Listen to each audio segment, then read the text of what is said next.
All right, Al, just the forerunners at Turffontein on Saturday. Lady LENNOX, daughter of Global View, ironically out of a mare by Al Hareth, of course, ran in the same race as London News back in 1997, I think it was.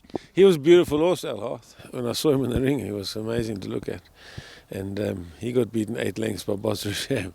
Yeah. But she's a lovely big filly, big girl. It's taken a little while to get her to track, but this is a prep run really, but I'm hoping for a forward run.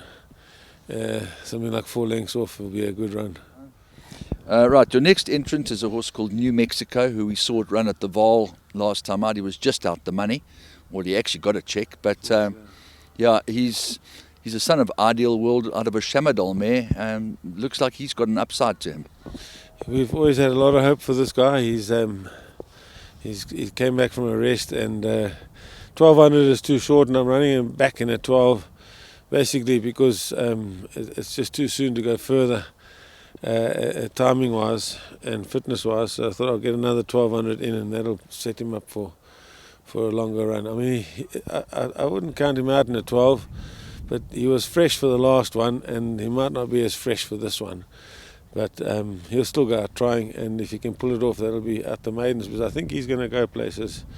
When he puts his act together, his mind hasn't been quite on it. He shows us work at home that he should go to the tops, but he has to work it out for himself too at the races. Fantastic one for the notebook. Then Called to Glory. No shortage of pedigree, no shortage of ability. I'm just looking at one of her runs where I think she possibly expended too much petrol, and perhaps she can settle. Yeah, the plan. I mean, she hasn't got the best of draws, but the plan is to give her a bit of a chance. I mean, if they go really slow, and she gets a soft lead, that's another story. But she is a bit of a galloper, like her mom. She's a bit slow to hand, but she's even slower than her mom to get to hand. And I think once she gets going, she'll win a couple. She won't just win one. She's a nice filly.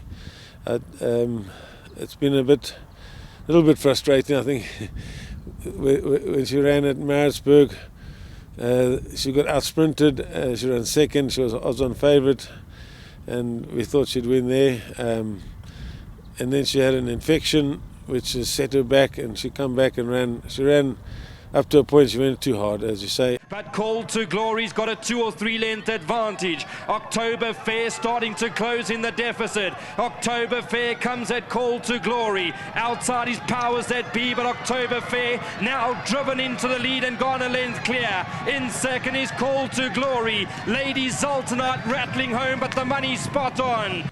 But when you're going that hard, you're not going to see it out. So we'll see. It's a mile tomorrow. And if she can just give it it's an inside track, which also helps. If she can just give herself a bit of a chance, she'll still have a finish. And here's Free Movement moving in for the kill. Then comes the Chosen One, Napoleon and Gilda Grey. Free Movement has the lead, starts to wonder, but has victory in his sights. He goes back to back. Free Movement beats the Chosen One. Third goes the way of Gilda Grey. Then came Napoleon. Okay, so it's not beyond the realms of possibility that you've had a winner by this stage, but the one that looks like he is absolutely set up and ready to win is the Chosen One.